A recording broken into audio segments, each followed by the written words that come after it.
Morning, Dr. Hill. Good morning, Stephen.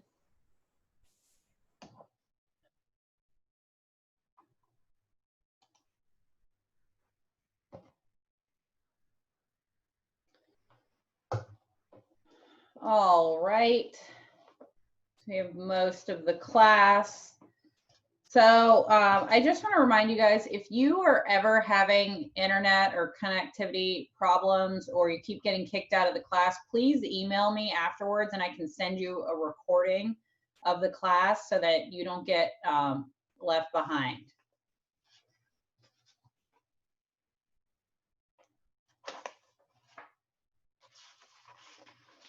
All right, so today what we're going to do is finish up the lecture on prison subculture and programs in prison. We got all the way through the lecture in the last class, so we are going to take our quiz today, with the exception of the people that are up for Jeopardy. Let's see, we've got Brian Hall. Brian, where are you? Oh, there you are. Hi, Brian.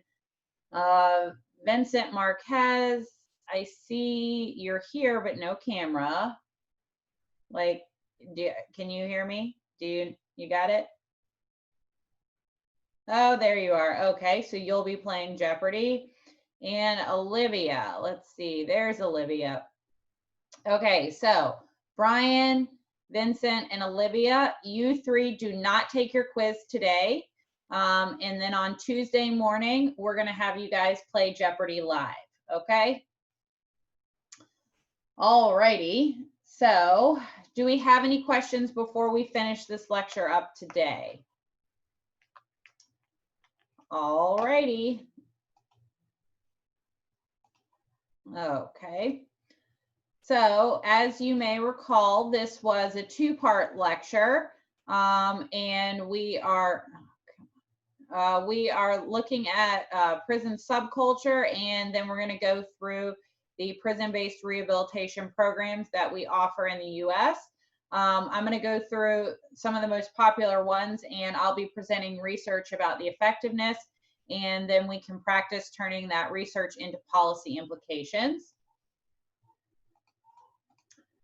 All right, so the last slide that we have to talk about regarding prison subculture is women in prison. So basically everything we've talked about thus far from this lecture, I've been referring to males that are incarcerated, because males are about 14 times more likely to be incarcerated than a female, and women only make up about 7% of the correctional population. So most of the stuff we've talked about has been relevant to males only. So today we're going to start by just talking about the female prison culture and what the typical female inmate looks like. So even though they only make up about 7% of the correctional population, recently the number of female inmates has been rising. So let's start with why that is. Some women are committing more serious crimes, but really the main reason is the sentencing changes. So just like when we switched from the indeterminate sentencing model to the determinate one, and that increased the number of male prisoners, that also increased the female inmates, but it had a different effect on females for a couple of reasons. So keeping in mind, before we switched the sentencing scheme, the judges had a lot of discretion, meaning they could sort of determine who goes to prison and for how long within parameters, but they had the ability to make choices. And a lot of times they took part in something called the chivalry hypothesis, which means they would take pity on a woman and not send her to prison and give her probation, or not send her to prison for as long as they would normally send a male.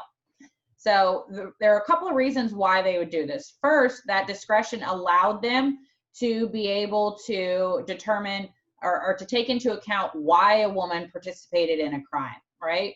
So if the woman participated in a crime because she played maybe a really small role and was involved in some sort of domestic violence situation where the aggressor, which is usually her significant other, was threatening violence if she didn't participate, before the determinate sentencing changes, the judges could take that into account.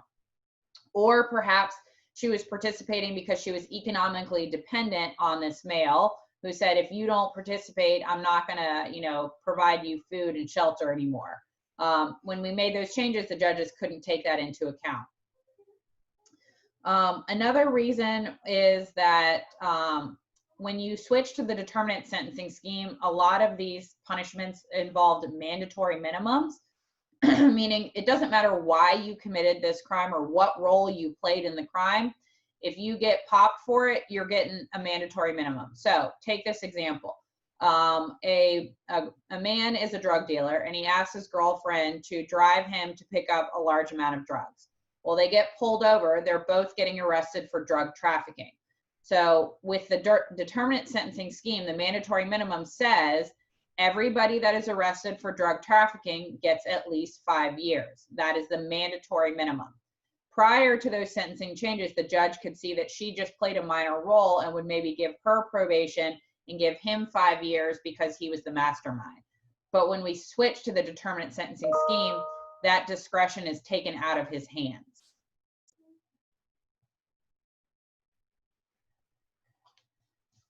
So when we switched to this scheme, the determinate sentencing scheme, there were a lot of laws passed called accomplice liability laws that would roll that woman into it as well. So if she played a small role but was an accomplice, she has to be sentenced to the same amount of time as the person that was the mastermind.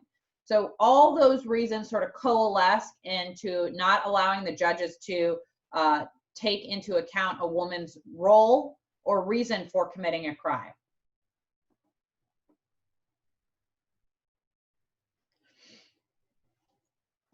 The last reason a judge might use his discretion prior to or during the indeterminate sentencing era would be if like she was the the sole provider for a family of kids.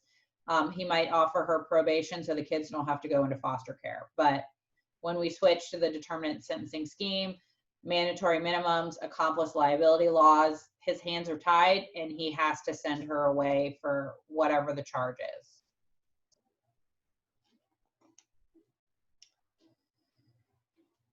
So almost half the women in prison today are there because of these new mandatory minimums, these accomplice liability laws. In some states, they're called conspiracy laws, where if you participate in a crime and it becomes a conspiracy, you're all going down for the same amount of time.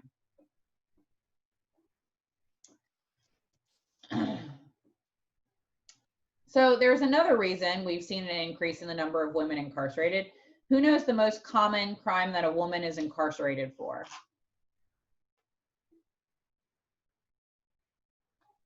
Any guesses?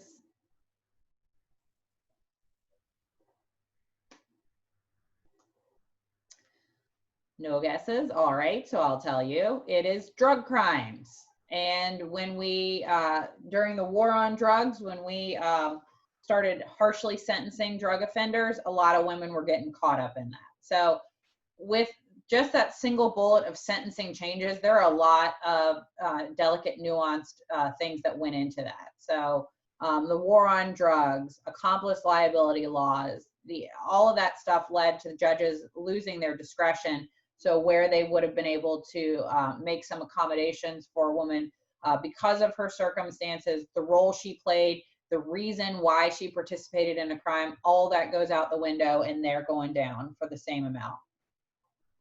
So because of that, what you also see sometimes is that a woman might actually end up spending more time in prison than the mastermind, because what will happen is, so say we're back to that scenario where she just drove the car for her boyfriend to pick up a large amount of drugs. They both get arrested for drug trafficking. The prosecutor says to her, the minimum is 5 years, but if you plead guilty, I'll give you 3 years. Well, the mastermind, the boyfriend says, yeah, that's a great deal. I'm going to take that. The woman says, I'm not taking that. I just drove the car. So she goes to trial, is found guilty, and she'll actually get a longer sentence than the man. So for all those reasons, we're starting to see more female prisoners. So let's talk about the characteristics of female prisoners. So I've interviewed quite a few female inmates, and I can tell you 99% of them fit this stereotype. So typically they have a troubled family life. A lot of them were at-risk children. About half of all incarcerated women received welfare at some point in their adult lives. Most of the time they come from broken homes. Usually as juveniles, they've experienced a pattern of harsh discipline and abuse. A lot of women that are incarcerated were either abused physically or sexually as a child or an adult, and or they find themselves in a domestic violence situation. So most of these women have been abused. So another commonality with a characteristic of female prisoners is mental health issues. A lot of them have psychological problems. Depression and personality disorders are really common in a female institution. And a lot of them have substance abuse problems. Roger, I see your comment. If you email me after class, I will send you a recording of the lecture.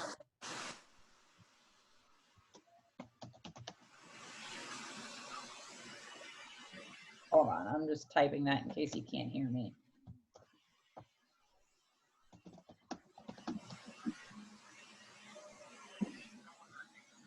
All right, Joseph, do you have a question? Oh, there we go. Okay.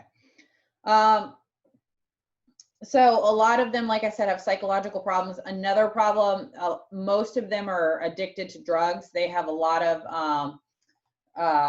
of substance abuse issues. About 3/4 of them are serving their sentence for a nonviolent drug offense, and almost half of them have used an addictive drug at some point in their life. So we also see that about 1/3 of them reported that they traded sex for money or drugs before they were arrested, and about 1/4 of them said they did so on a weekly basis. So really the picture of the female inmate that emerges is pretty troubling. Usually a lifetime of emotional turmoil, physical and sexual abuse, consistent drug use. A lot of them are mothers too. We're going to talk about that in a minute. And a lot of the times they lose custody of their kids when they're incarcerated, which is really a double standard. It is really uncommon for a man when they get incarcerated to lose parental rights. Almost always when a woman is incarcerated, she loses parental rights, but the state almost never takes any action against taking away male parental rights when they're incarcerated. So let's talk about the contemporary experience for the female inmates. So the culture that develops in a female institution is way different than it is in a male institution. So this sort of degradation, violence, predatory structure that we see in a male institution isn't really present in a female institution. Not to say that doesn't happen, it's just not very common. Usually the culture of a female prison seeks to accommodate these struggles rather than exploit them. So a lot of times women cope with pains of confinement in a couple of ways. A lot of times they'll establish homosexual alliances, but what is more common is something called kinship networks that we don't see develop in a male institution. So a kinship network is basically the women band together to create their own family. So one woman is the mother, one is the father. They will gather children, aunts, uncles, cousins. They sort of create this kinship, this sort of family unit within an institution. So that being said, there are exploitive relationships in the same way that you see in a male institution. It's just not as common. Usually you see them sort of band together and create this kinship network. They create this family. And if you think about it, a lot of them had very troubled family lives growing up. So they're seeking something that they never had, or they are mothers that lost their kids and they're seeking something that they lost. Other differences between a male and a female prison: race is de-emphasized in a female institution. In a male institution, you really see the races banding together, and usually it's gang oriented. There are some gangs in a female institution, but it's not nearly as common as it is in a male institution. It's so uncommon that they don't even have to have a gang unit in a female prison. Every time I've gone to interview correctional officers and correctional administrators in a female prison, usually I ask about the gang unit, and they're like, we don't have a gang unit. And usually they'll have like one or two confirmed gang members, but it's not really a gang problem. You don't see gangs as much as you do in a male institution. So the way women react to confinement is very different than the way males react to confinement, which is why we see these different cultures pop up. So men usually react to confinement by directing their anger outward, and usually in violent ways. And that's why we see this violent sort of predatory culture in a male institution. Women direct, the way that women deal with their anger in an institution is they direct it inwards. So they become angry with themselves, which is why we often see a lot of psychological problems. So if you just sort of think about the differences between the way males and females deal with sticky situations, a lot of times the males will have these violent outbursts, where a woman, it becomes more internal. Males are external and females are internal, which is why we see more violence in a male institution and more psychological problems in a female institution.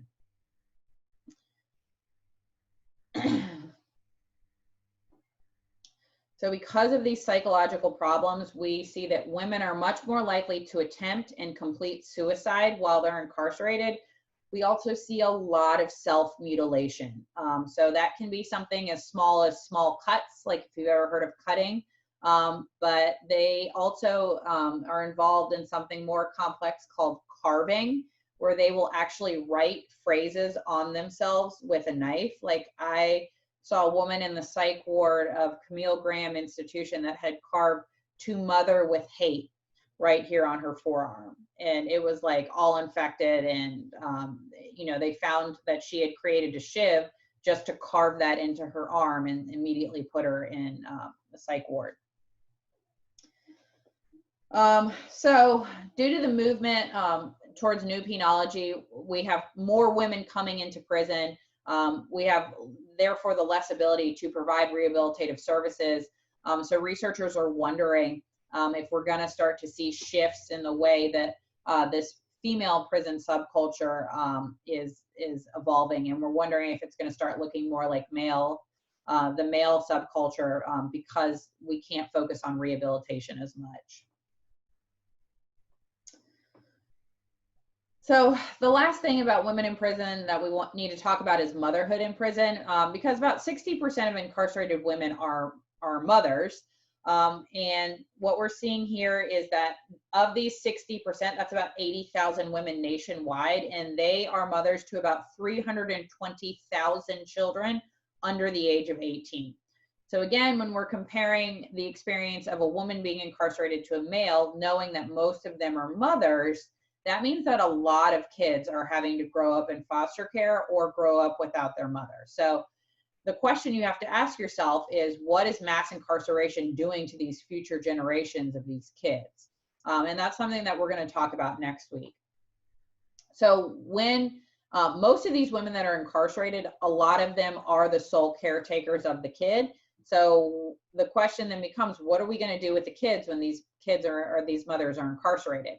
And most of them want the kids to go to the maternal grandmother. But if that's not an option, then they have to, if you can't find an aunt or an uncle or a sister or somebody to take care of these kids, then they wind up in foster care or going up for adoption. And if it's more than one kid, if we've got siblings, chances are it's unlikely they're going to be able to stay together. So about 3 to 4% of women are pregnant when they are committed into this incarcerated setting. And unfortunately, there's no national policy about what to do with the babies that are born in prison. So a couple of institutions actually have programs for this, but they're not super common. So several states have prison nurseries. So for instance, in California, they have a program it's called the Mother Infant Care Program. And basically, if you're sentenced to prison and you are pregnant, they will send you to a special institution for pregnant women. And they will allow you to give birth in this facility and care for your child for at least 6 months, so that you don't instantly separate that mother-child bond, which is psychologically detrimental for the woman and also not great for the kid. There's another program at Bedford Hills, which is in New York, that there's a prison nursery, and the women are allowed to care for their kids for up to 18 months before they have to be sort of, kicked out of the prison. So really what we don't want to do is instantly separate a mother from her child, which unfortunately, if you're in a prison and you're pregnant and it's not one of these couple of places, that's the result, is you are instantly separated from your child. All right, questions about this or any sort of subculture questions before we start moving to the prison-based rehabilitation part of the lecture? All righty, so just sort of as a way to do the transition, really incarceration is kind of seen as a necessary evil. When we stop to look at our current prison population, there are just too many. And this is creating a huge problem. We see about between 600,000 and 700,000 people are released from prison every year. And we know that prison makes people worse. We've seen the research, but at the same time, we can't just abolish prison. The victims need justice. Our society needs justice. And some people just aren't going to stop committing crimes until we physically force them to do so.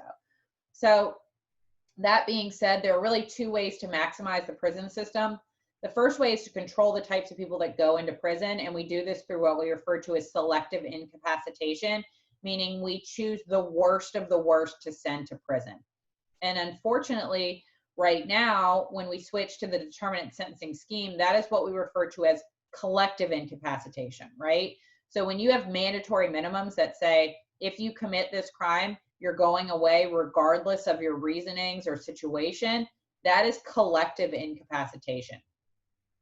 During the rehabilitative ideal, when the judges had discretion, they could selectively choose who gets incarcerated. But with the Get Tough movement on crime, we switched over to determinate sentencing. We're focused on collective incapacitation.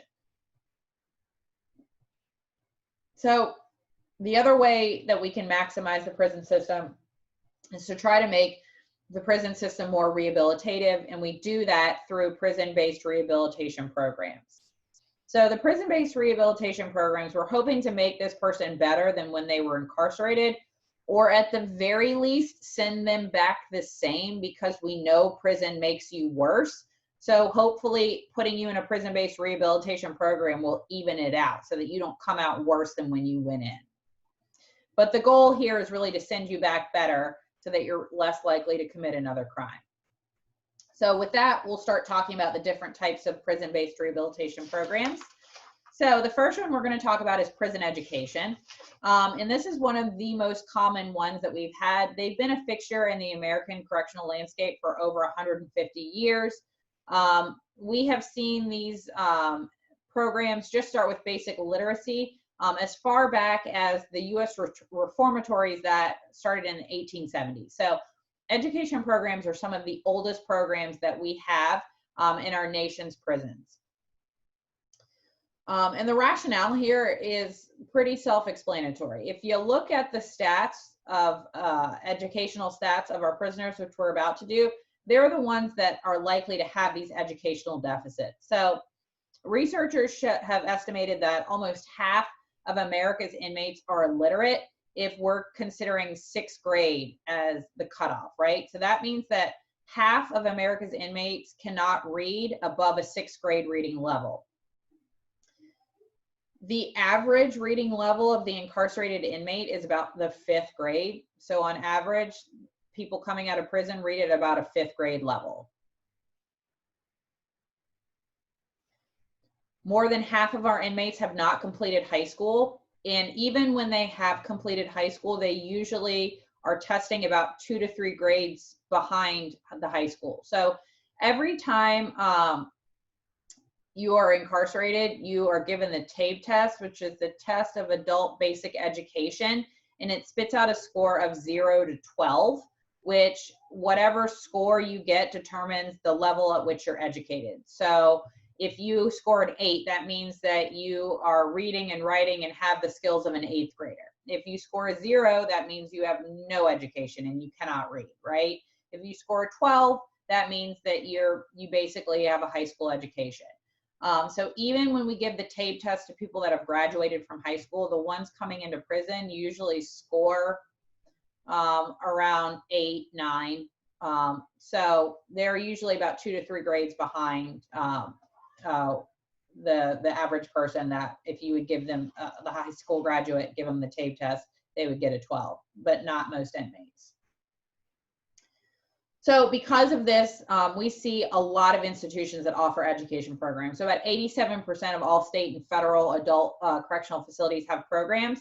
About 75% of them will offer basic adult education in secondary. So the difference here, adult basic education is anything below a 9th grade level. Secondary education means you've got at least a 9th grade level and we're working you towards your GED. So adult basic education means below the 9th grade. Secondary means we're moving you towards a GED, and a lot of institutions can give you that education and allow you to take your GED while you're incarcerated. So if you're working on your GED, you're in a secondary education program. If you're not there yet, you're in an adult basic education. So even fewer institutions will actually offer you access to college coursework. It's pretty rare that you can get your bachelor's while you're incarcerated. But if your institution offers college coursework, what that means is sometimes you can get your associate's degree, or you can just take some college classes that'll go towards your credits. Once you get released and enroll in a college, you can use these credits.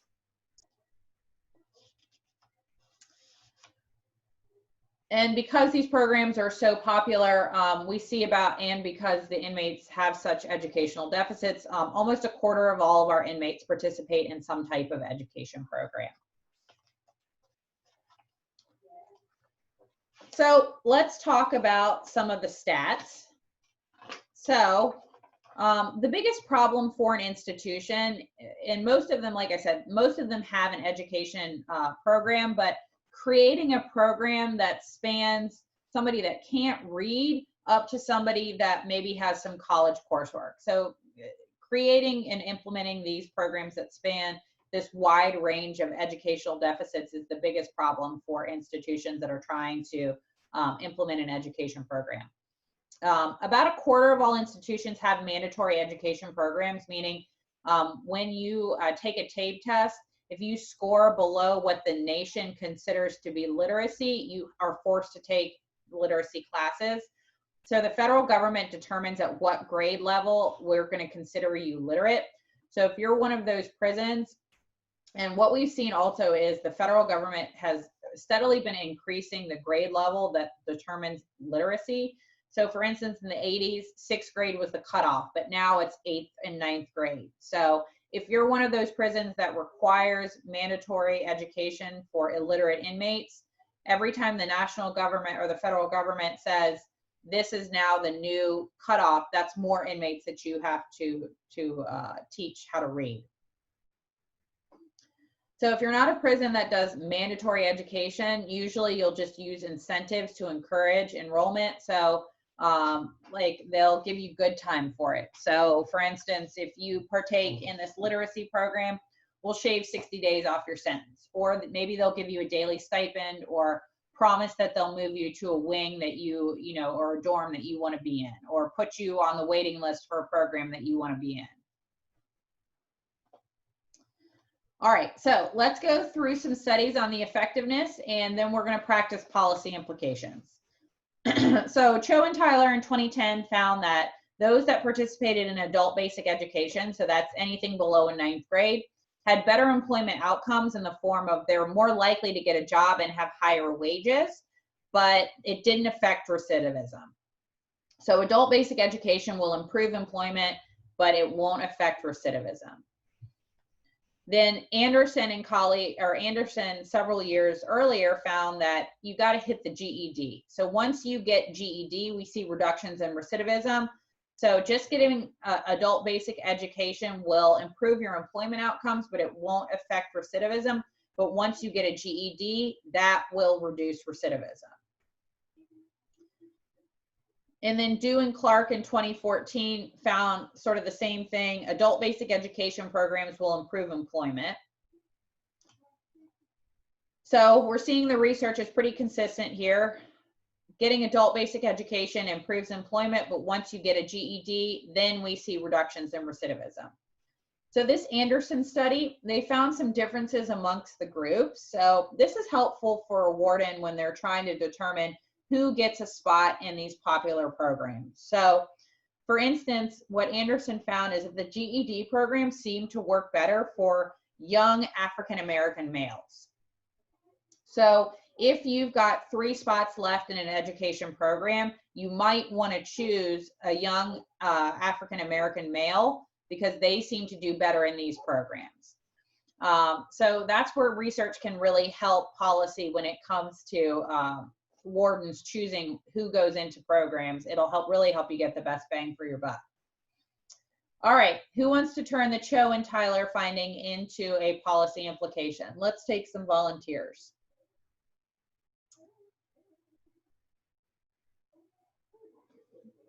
Please don't make me choose people. I'm literally going to choose the people that, oh, Thomas, yes. So I wouldn't recommend it in order to reduce recidivism, but what I would use it for is afterwards, that depending on what they got for their education, that it'll help them in their jobs later on. Yes, so just to sort of clean up, the easiest way to say that is I recommend implementing adult basic education to improve employment outcomes, but it won't affect recidivism. All right, who wants to do the Anderson finding?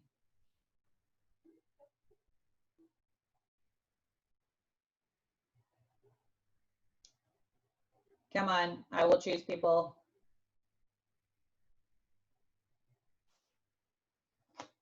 Brian, I'm choosing you. Turn this into a policy implication. If you implement general education programs into prison, you can see reduced recidivism. Very good. All right, who wants to do the Dew and Clark?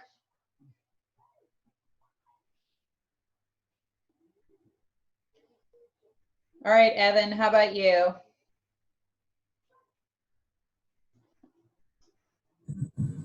I recommend employing ABE in order to give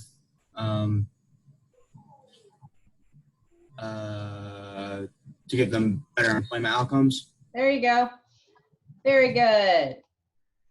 All right, so the next education program we're going to talk about is getting some college coursework while you're incarcerated. So the first thing to note about this is the 94 crime bill eliminated Pell Grants for inmates.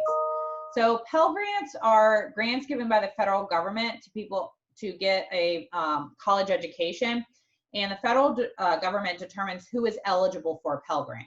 And up until 1994, inmates could receive Pell Grants, but the crime bill did away with that. So because of that, about 350 college programs for inmates were eliminated nationwide.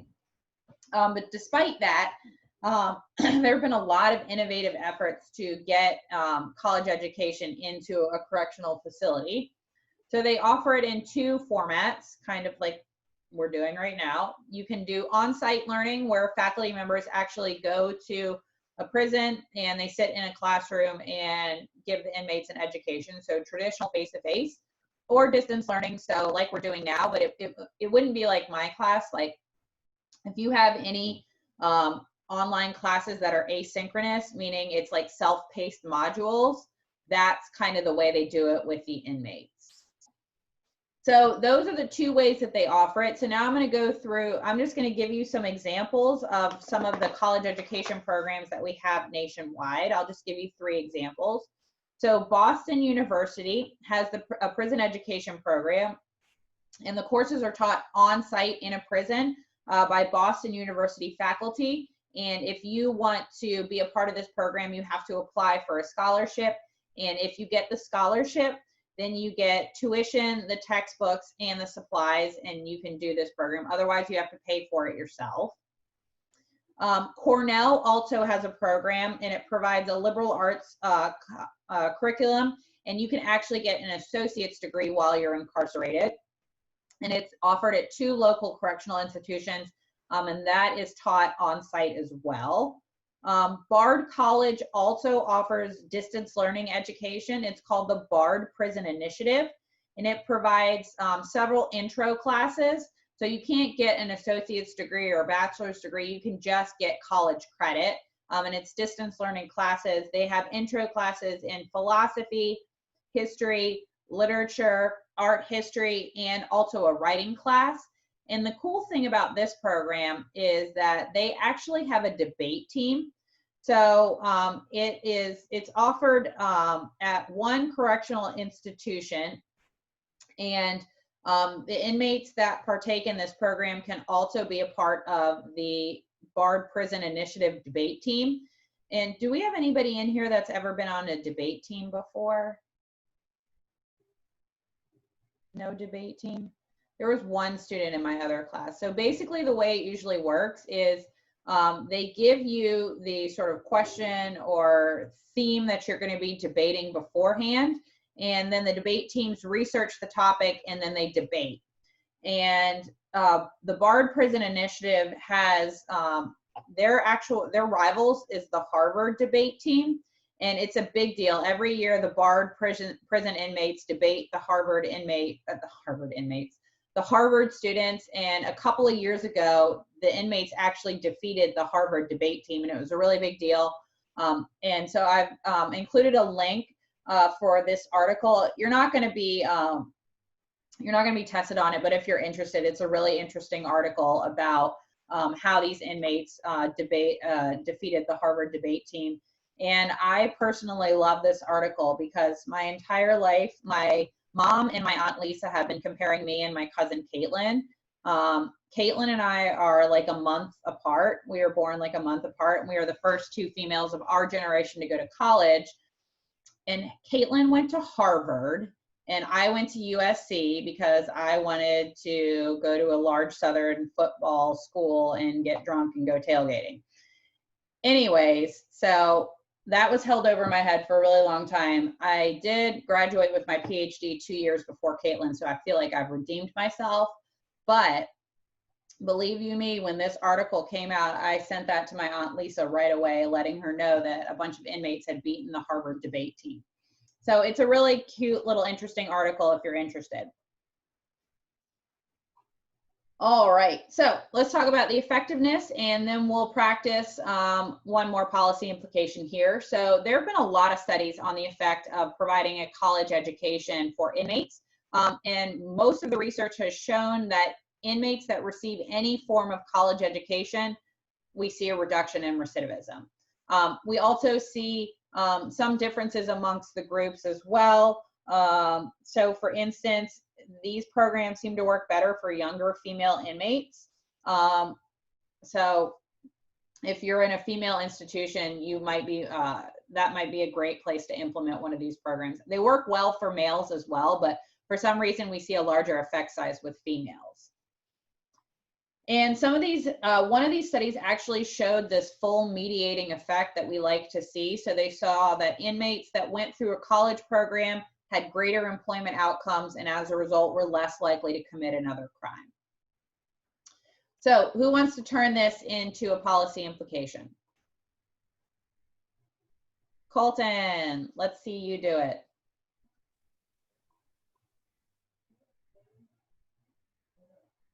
Hello. Yep. Oh, lost you again. There we go. I recommend implementing college-level education programs in order to reduce recidivism.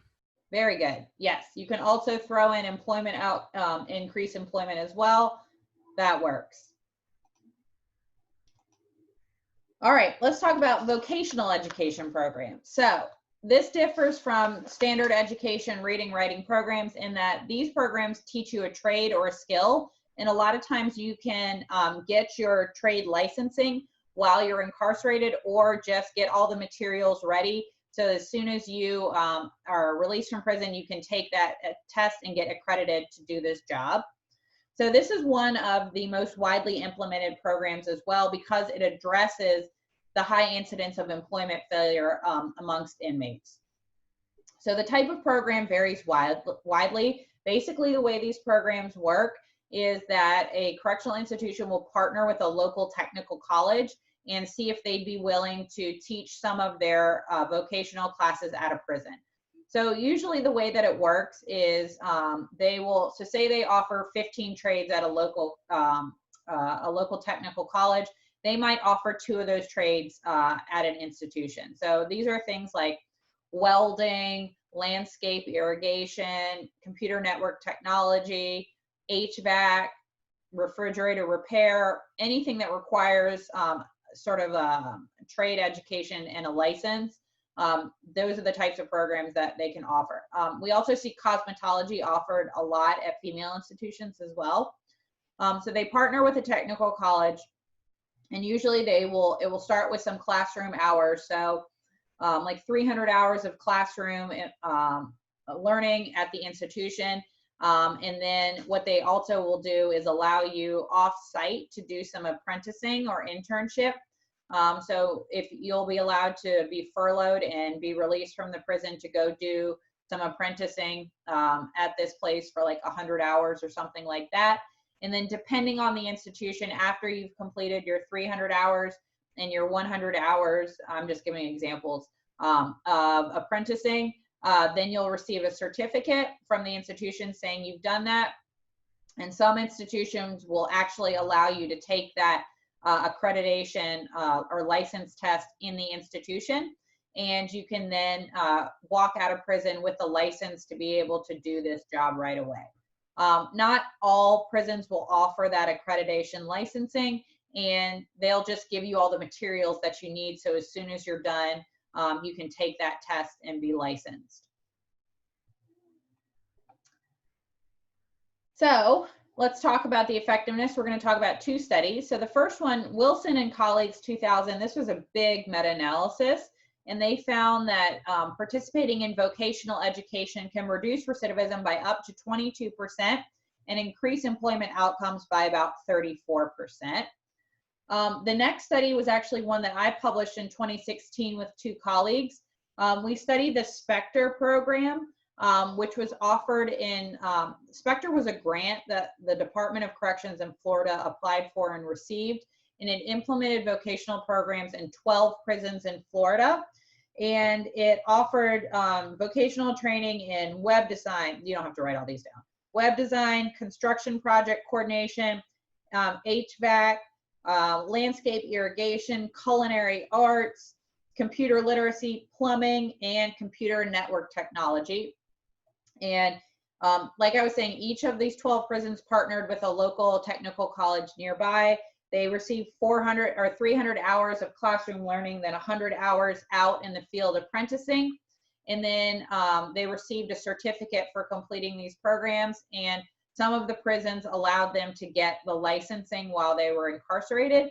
And this program also had a reentry fair in the prison. So anybody that would hire this type of worker could come in and meet with the inmates. And they also, part of this program, they created a resume.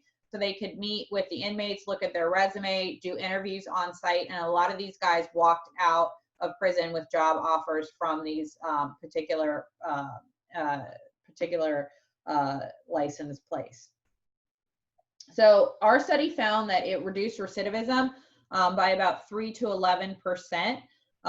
And the reason we've got a range in there is because we conceptualize recidivism several ways. So like rearrest for any reason, rearrest for a felony, reconviction, reincarceration. And so between 3 and 11% is what we saw. All right, who wants to turn these into policy implications?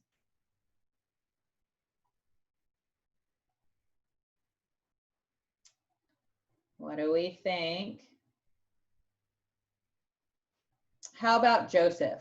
you look like you're ready to do a policy implication. I would recommend vocational education programs because they reduce recidivism by 22% and increase employment outcomes by 34%. Very good. So one small thing I want to say. So when you see these direct numbers, when you're doing your policy implications for the policy briefs, I would never promise that it will reduce recidivism by 22%. What I would say is it can reduce recidivism up to 22%. Because you don't want to promise 22% and then, like you see in the Specter study, we only saw a reduction by 3 to 11%. So when you're doing your policy implications, either don't use that number or say up to, so that you're not promising something that they may not see the exact number. Does that make sense? Yes, ma'am. Yeah, other than that, perfect. All right. So now let's talk about my favorite program. So dog training programs. These are some of the most popular programs in our nation's prisons. This is something that I researched for my master's thesis and also did a dissertation on. I've published 3 studies and written a book chapter about this. So I'm going to try really hard not to talk about this for a really long time. So these programs are really popular. They're present in all 50 states. We even see them in other countries. They're in Canada, the UK, Australia, South Africa has these programs. They have them in the Czech Republic. They fall under the heading of prison animal programs, and the dog ones seem to be the most popular. In the Czech Republic, they have an animal program where the inmates actually care for all the zoo animals in a prison outside of Prague. But specifically about the dog training programs, these are the most common animal programs in our nation's prisons. And they really rely on partnerships, much like the vocational programs. So usually they're getting the dogs from the SPCA or the Humane Society. And specifically, if you've got a Humane Society, Brian, you're good, Brian. Even if you've got, like, if you can believe it, some humane societies actually don't have on-site places to house the dogs. They foster every single dog they receive. So if you're a nearby prison that wants to implement one of these programs, if you can find a humane society that doesn't have on-site boarding, this is great for them. And they will literally send all their dogs to prison. So they send the dogs to prison to be trained and then sent back out to the public.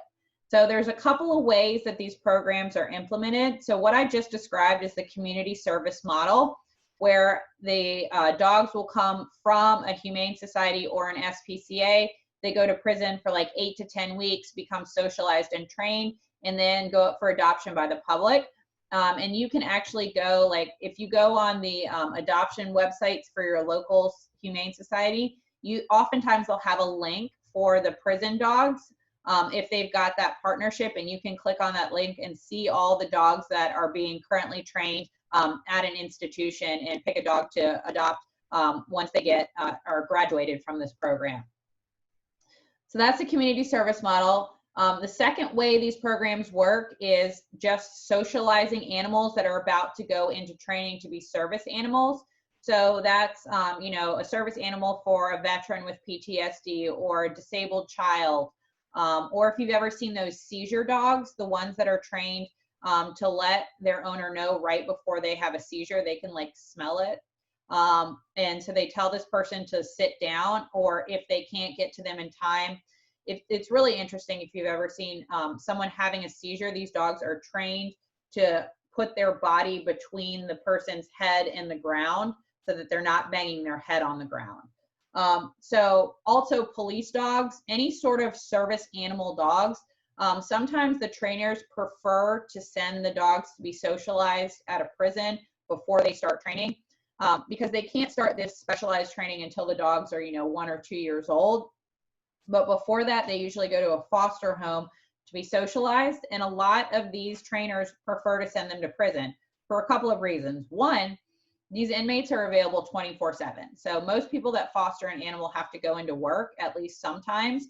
The inmates can be with them 24/7. The other reason it's an ideal environment is because it's loud and chaotic and full of people and screaming. And so these dogs can really learn to function and focus on their handler amidst chaos. So a lot of prison programs will take these puppies, socialize them, and then they'll go on to training to be a service animal. The last type of modality is sort of like a vocational program. So you can foster an animal and also learn skills at the same time. So for instance, Allendale Correctional Facility has a community service model. They've partnered with the Bamberg Animal Shelter, and they also have a program that teaches the inmates to be dog groomers, and they have a fully functioning grooming salon. So the inmates can train an animal, learn to be a dog groomer, get a certificate to be a dog groomer while they're incarcerated, and the grooming salon is open to the public. So I've been to Allendale to interview these inmates like 4 or 5 times, and twice I brought my dogs with me to be groomed. So I brought my dogs into the institution, handed them off to the groomers, went and did a bunch of interviews, and came back a couple hours later and they had groomed my dogs to perfection. So it's a really great program. Some institutions have more than one of these models within. Like I said, Allendale offers community service and the animal husbandry certification as well. So in terms of who's eligible to participate in these programs, it really varies. The eligibility criteria comes from the institution and the organization giving the dogs. They both get a say in who can participate. So for instance, a lot of times they will exclude sex offenders or domestic violence abusers, or more commonly, you'll see anybody that's been had a charge for like dog abuse or dog fighting. That's usually they're excluded right there. However, there is one program for juvenile offenders in New Mexico that chooses the juveniles that have had problems with dog fighting to put them into this program specifically to teach them how to interact with a dog in a normal way. The population so we've seen these programs with adults, with juveniles, with males, with females, with people with dog abuse convictions, with psychological issues. There were 2 inmates at Camille Graham Institution in Columbia, which is the female institution, that once they put them in this program, they didn't even have to be on their psych meds anymore. There was also another woman in there that was incarcerated for child abuse or homicide by child abuse. And I really wanted to ask about that story, but that was beyond the scope of my research. And I had finally got her talking to me, so I didn't want to ask more questions that might make her uncomfortable, but I'm really interested to hear about that. Anyways, the prison had not allowed her to be a part of the program because she was incarcerated for homicide, and she finally convinced them to let her in the program, and since then has done incredibly well and is now the lead trainer. The program they have at that institution takes retired racing greyhounds and trains them to be adopted by the public. So that's a cool program. So the 2 studies that I have about this, the first one we did a cost-benefit analysis, myself and 2 other colleagues. That study's coming out in 2021, and we found that these programs are extremely cost-effective because they're so cheap to implement. The state of Florida only spends 50 cents per offender per year on these programs. So even if one person stops committing crimes, that saves a whole bunch of money. So most of these programs don't cost a lot because they're just partnerships, and the animal shelter is usually willing to pay for all the vaccinations and the food and all that stuff as long as the inmates can house the dogs. The other study that I've published on this found that inmates that participate in this program, I saw a decrease in rearrest for any reason and decrease in rearrest for a new crime. Only within 1 year though. The data set that I had couldn't look beyond the first year. So I can't speak to what happened years 2 and 3 when they were released, but my study showed that within 1 year, participation in this program will lead to a decrease in rearrests. All right, who wants to turn that into a policy implication?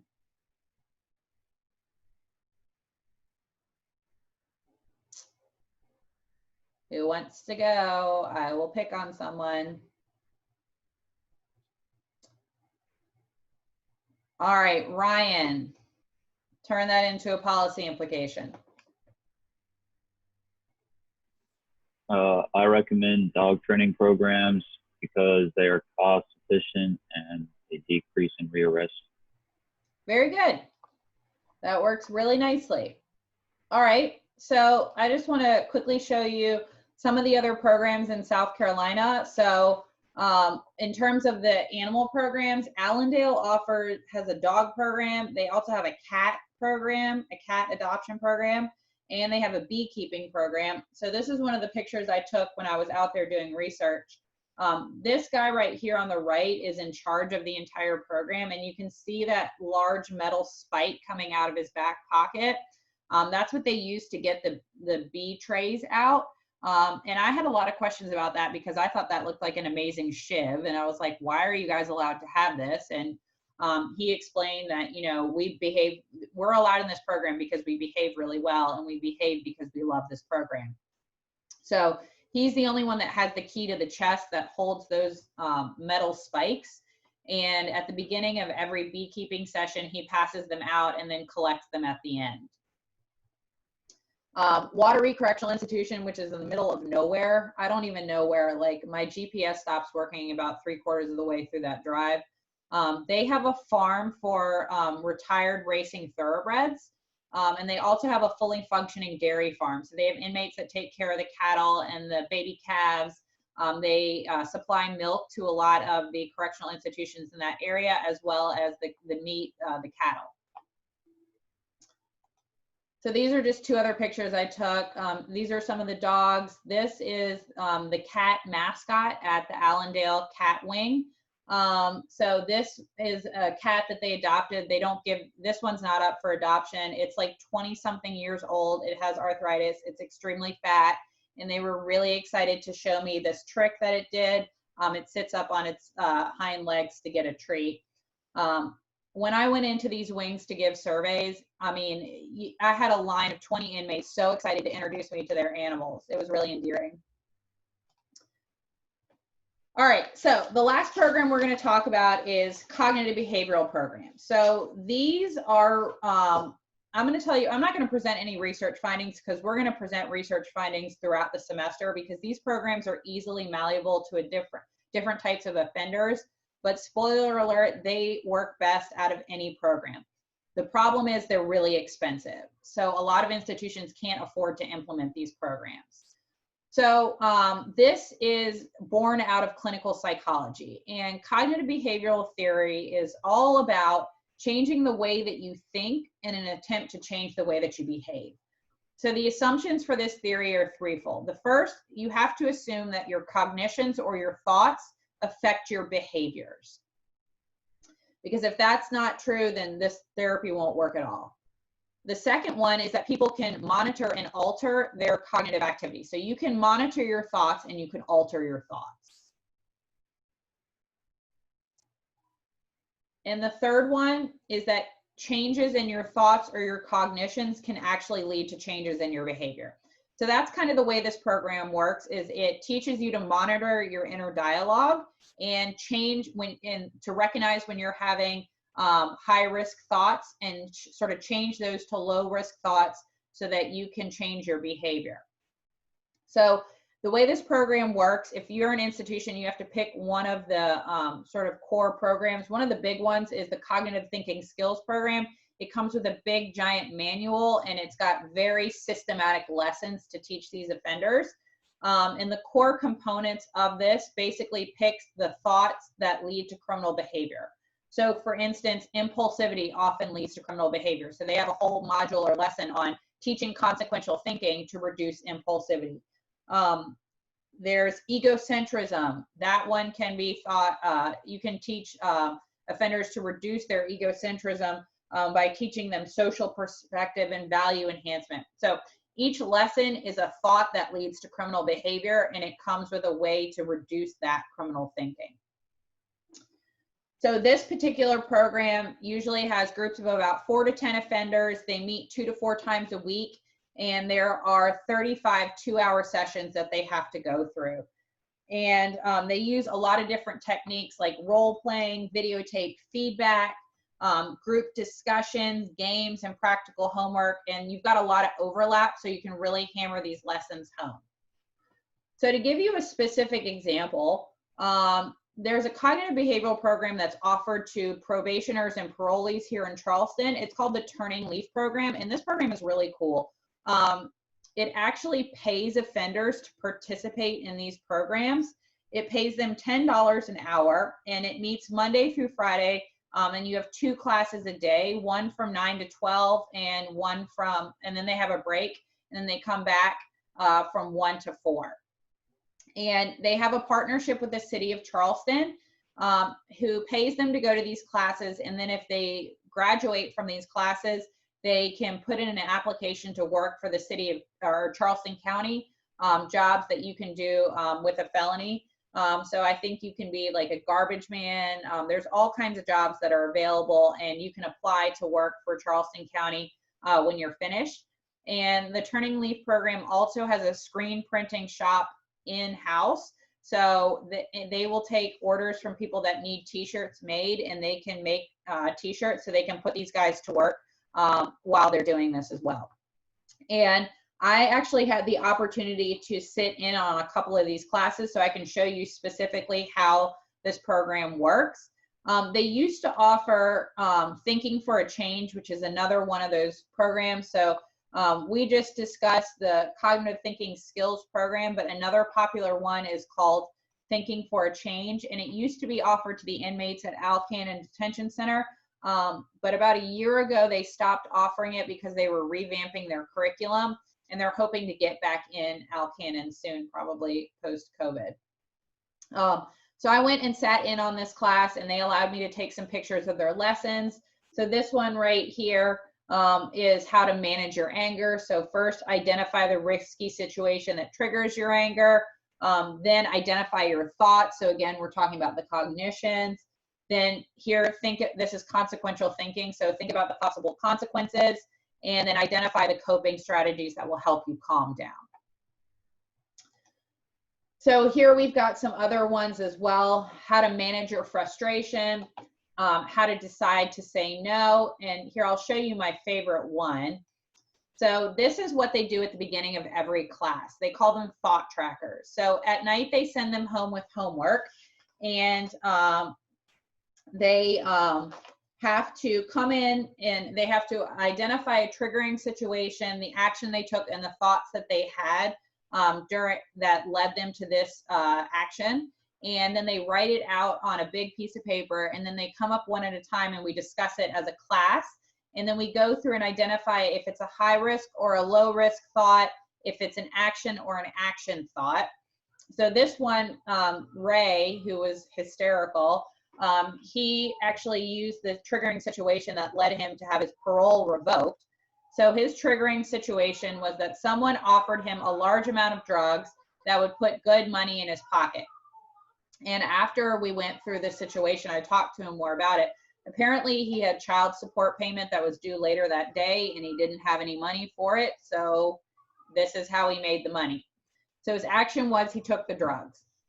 So let's go through his thoughts. And being a little white girl, I had to have him sort of translate some of these. So I'll translate them for you as well. So the first thought was, I'm about to be all the way on, which means he's going to have a lot of money in his pocket. And as a class, we identified that as a high risk, non-action thought. The second one is, I need to come up, which I also needed translation. That means he needed money. That was a high risk, non-action thought. The third one, shit real hard out here, high risk, non-action. 4, my street already pumping. Also had to have that translated. That meant there were a lot of buyers on the street. It was ready. He could turn it over really quickly. He also told me right before he got popped, he made about $1,500 in 2 hours doing this. So that really went into his brain about doing this. So my street already pumping was a high risk and an action thought. The fifth one, I got people I could put on. He knows how to sell it really quickly. That was a low risk action thought. The sixth one, fuck the police. That was a high risk non-action thought, even though to me that seems a bit like an action thought, but I didn't really want to debate them on that. 7, it's all about getting money, high risk, action. 8, I've been down for too long, high risk, non-action. And then he went through and circled the most important thoughts that led him to taking the drugs. And as you'll see, they are all very high risk thoughts that he had. So shit real hard out here, my street already pumping, fuck the police. Apparently that was one of the top thoughts he had when choosing this. It's all about getting money, and then he's been down for too long. So they had to do this. Another exercise that they did was they would have to act out a recent situation where they acted aggressively, passive aggressively, or assertively. And so they would go up and they would go like this when they were talking about the thoughts that they had.